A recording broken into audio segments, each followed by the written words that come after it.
అంటే రాహుల్ గాంధీ ఒక పక్క అదాని మోడీ దొంగ అని చెప్పేసి ప్రశ్నిస్తా ఉన్నారు, కానీ ఇక్కడ రేవంత్ రెడ్డి దోస్తీ చేస్తా ఉన్నారు. అసలు కాంగ్రెస్ పార్టీకి అదాని మోడీ మీద ఉన్న స్టాండ్ ఏంటి అంటూ కూడా ప్రశ్నిస్తా ఉన్నారు. ఏం చెప్తారు? అమ్మా 100 కోట్లు ఏదో ఇచ్చినాడు, రిటర్న్ ఇచ్చేసినాం.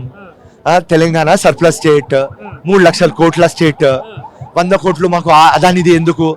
ఏదో ఒక గుడ్ ఇంటెన్షన్ లో వచ్చి స్కిల్ డెవలప్మెంట్ లో ఇస్తామంటే ఓకే అన్నాం.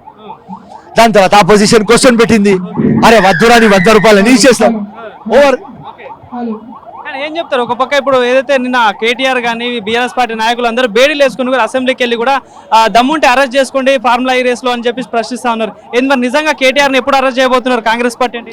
అరే కేటీఆర్ కి అరెస్ట్ చేయాలి అంటే ఎప్పుడు అరెస్ట్ చేసేది, కేసీఆర్ కూడా అరెస్ట్ చేసేది. కానీ ఒకటి ఉన్నది, జైలుకి పంపిస్తే ముఖ్యమంత్రి అవుతారు, దానికోసం పంపిస్తలే అంతే. అంతే, దట్స్ ఆల్ ద స్టోరీ. జైలుకి పంపిస్తే కేటీఆర్ ముఖ్యమంత్రి అవుతాడు, దానికోసం పంపిస్తలేం అంతే. అందుకే కాంగ్రెస్ పార్టీని కేటీఆర్ రెచ్చగొడుతున్నారా ఆ జైలుకు పోవడం కోసం? చేస్తాడు ఆయన, ఆయనకు తెలుసు. ఆయనకు ఒక సుడి ఉన్నది, నేను జైలుకు పోతే నాకు ఏదో మంచి అవుతుంది అని. ఆ సుడి మేము యూజ్ చేయవద్దు, దానికోసం ఆయన ఇంత రెచ్చగొట్టని మేము జైలుకి పంపాం.